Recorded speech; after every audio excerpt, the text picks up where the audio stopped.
I'm James Carter.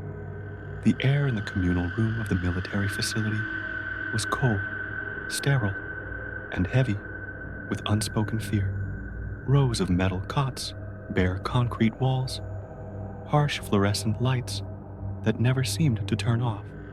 It wasn't just the soldiers standing watch that made you feel observed. It was the environment itself, the constant hum of machinery somewhere deep within the walls, the efficiency of the place, the sense that every movement, every breath was being processed, analyzed, categorized. Outside, chaos was a roaring, visible monster. Inside, control was a silent, invisible predator. It felt more terrifying than anarchy. It reminded me of everything I'd read about totalitarian regimes, surveillance states, where freedom was an illusion and the individual existed only to serve the machine. My journal, hidden in my jacket, felt both vital and dangerously exposed. Day 19. We had survived the wilderness, the horde, the initial screening. Now we had to survive the system. We were in a large, rectangular room, maybe 20 cots on each side. About 24 survivors were already here when we arrived, sitting on their cots, their faces etched with weariness and a resigned emptiness that was unnerving. They barely looked up when we entered. They looked broken, or maybe just accustomed to this new reality. There were no windows. The only way out was the heavy metal door, guarded by a soldier with a faceless visor. 2 other soldiers stood at opposite ends of the room, watching us constantly, their postures rigid, their rifles held ready. We were assigned cots near the back. Me, Artem, Sasha, Ivan, Alexei, Igor. We sat in silence for a moment, taking in the sterile reality of our new confinement. Safe from the infected, yes, but safe from what else? From them? My side ached, a dull throb under the clean bandage, a physical anchor to the brutal world we'd left behind, a world that now seemed almost simpler than this. Artem sat on the cot next to me, his young face pale, his haunted blue eyes scanning the room, the guards, the other survivors. His fear was still there, but it was quieter now, a low hum beneath the surface. He leaned against me slightly, a silent gesture of seeking comfort. Sasha and Ivan were opposite us, grim and watchful. Sasha's injured leg was stretched out on the cot, her expression wary. Ivan's gaze swept the room, missing nothing, assessing angles, potential weaknesses, but his posture conveyed the grim reality of our situation. There were no obvious weaknesses here. Alexei and Igor stayed close together, quiet, their faces wary, observing the other survivors with a mixture of apprehension and curiosity. We managed to talk in low whispers later, during a brief period, when the guards seemed less focused on us. The other survivors mostly kept to themselves, isolated in their own fear and exhaustion. "Что это за место?" Artem whispered, his voice barely audible.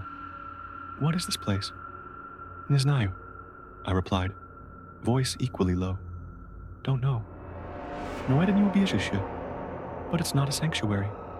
I thought of the schematic on the soldier's tablet, the word Chimera, the chilling realization that this was a research facility, a lab studying the monsters, and perhaps us. Eva nodded grimly. "Они что-то ищут. They are looking for something." His eyes flicked towards the guards. Ili Kogoda, or someone. Was he thinking of Yuri? We hadn't seen him since he was taken away with the higher-ranking soldier after the initial screening. His absence was a heavy, unsettling mystery. Where had they taken him? What was his connection? Sasha, her voice low and fierce, echoed my own suspicions. "Они знают больше, чем говорят, и они что-то скрывают." They know more than they're telling. and they are hiding something. We needed more information. My journalist's instinct, dormant during the immediate fight for survival, was fully awake now, screaming for documentation, for answers. But how? We were disarmed, confined, constantly watched. Every conversation felt potentially monitored, every movement observed. It was a different kind of information gathering, not through interviews or open observation, but through subtle analysis, looking for inconsistencies, for patterns in the machine. We established a quiet routine, observing the guards' shifts, their patterns, noting how the personnel in lab coats moved through the facility. Were there specific times, specific areas they accessed? We watched the other survivors, their routines, their reactions. Were any of them here longer than others? Did they know anything? The other survivors were a mixed bag. Some seemed completely broken, their eyes vacant, their bodies passive. Others were restless, nervous, their fear palpable. A few seemed wary, guarded, like us. Were any of them potential allies? Or were they too afraid, or perhaps even complicit in some way? Trust was a dangerous gamble here. The system seemed designed to isolate, to break down any sense of community or shared purpose. It was an effective form of control. Keep the components separated, make them feel alone. My side was a constant, dull ache, but the bandage was clean, holding together.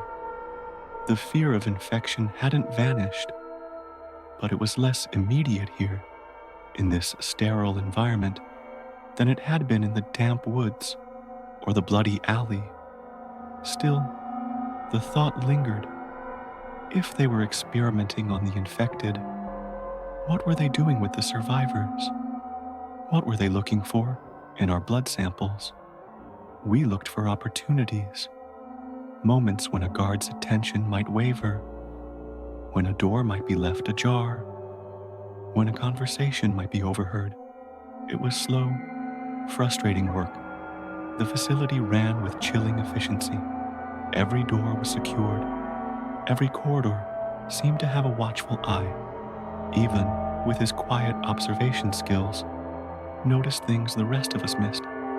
Subtle shifts in the guards' postures, a fleeting expression on a technician's face, a pattern in the movement of personnel at specific times of the day. He didn't speak much, but his observations were sharp, precise. Sasha, despite her injury, was restless, her energy contained but present. She watched the guards with a fierce, unwavering gaze, looking for weaknesses, for opportunities, for any sign of a way out. She talked to a few of the other female survivors, quietly, cautiously, trying to gauge their state, their potential. Artem, though still fearful, was slowly regaining some of his resilience. He watched. He listened, his young face serious. He stayed close to me and Sasha, a silent member of our core group, absorbing the tension and the need for caution. He talked about his family again, his voice low, the memories of fragile link to a world that felt increasingly distant and unreal. My journalistic instincts were working overtime, analyzing the data points of our confinement, the rigid routine, the impersonal nature of the staff, the focus on screening and classification, the hidden areas of the facility. It all pointed to a purpose beyond simple humanitarian aid. This was about control, about knowledge, about the source of the outbreak, the Chimera. It made me think of Unit 7 from the note. Was this Unit 7 a hidden research division? I thought about the history of state control, of governments consolidating power during crises, using fear to justify taking away freedoms. The allegory was almost too obvious here. The infected were the perfect enemy for creating a surveillance state, for justifying absolute control over the population. And we, the survivors, were the raw material for their new world order. Test subjects, components, cogs in the machine. We learned a little about the other survivors. Fragmented stories, whispered histories. Some were found in other villages, some in the woods, some near old military checkpoints. They were all being processed the same way. Screened, questioned, held. Some had seen things, mentioned strange lights, unusual military activity before the outbreak, whispers of things that didn't make sense, pieces of a larger puzzle. The routine was soul-crushing. Wake up under harsh lights, bland food, limited interactions, constant surveillance. My side ached, a dull, persistent reminder of the price of escape. But the fear of what was happening here, of what they were doing, was a stronger motivator than the pain. We looked for chances to break routine, to explore. During ration deliveries, during shift changes, during brief, supervised periods when small groups were led to other areas, perhaps for hygiene or further testing. Every moment outside the communal room was a chance to gather information. One evening, during a shift change, Ivan managed a brief, almost imperceptible gesture towards a service door at the far end of the corridor outside our room. It was normally guarded, but for a few minutes, as the guards transitioned, it was less closely watched, a potential opportunity. Later that night, when the room was quiet, most of the other survivors asleep, Ivan signaled to us. It was now or never. My side was throbbing, protesting the idea of movement. Artem was asleep, his breathing shallow. Sasha was awake, watching. Alexei and Igor were quiet on their cots. Ivan moved silently towards the door of our communal room, testing the handle. Locked, of course. But he was watching the guards outside, their routine, their blind spots. Sasha quietly rose from her cot, moving with a controlled grace, despite her injured leg, joining Ivan at the door. My heart pounded. What were they planning? A direct escape attempt? It seemed impossible.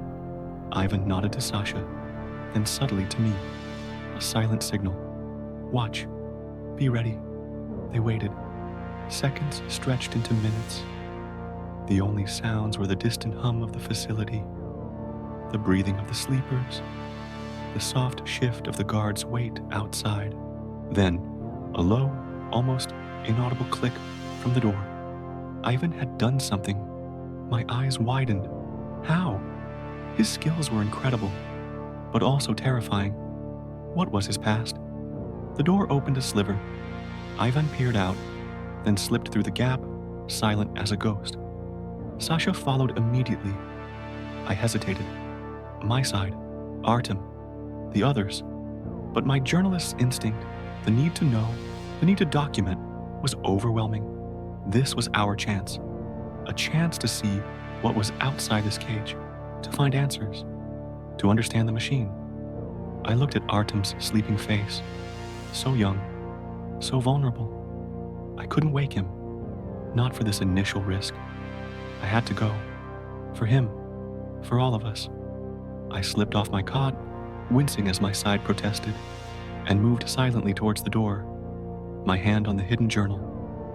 Alexei and Igor watched us, their eyes wide in the dim light, silent, wary witnesses. I slipped through the door. The corridor outside was long, sterile, lit by the same harsh fluorescence. Ivan and Sasha were already moving silently down the corridor, towards the service door Ivan had indicated earlier. Guards were visible at the far end, but their backs were turned, their attention focused elsewhere, a calculated risk. We reached the service door. Ivan was working on it, his movements precise, economical.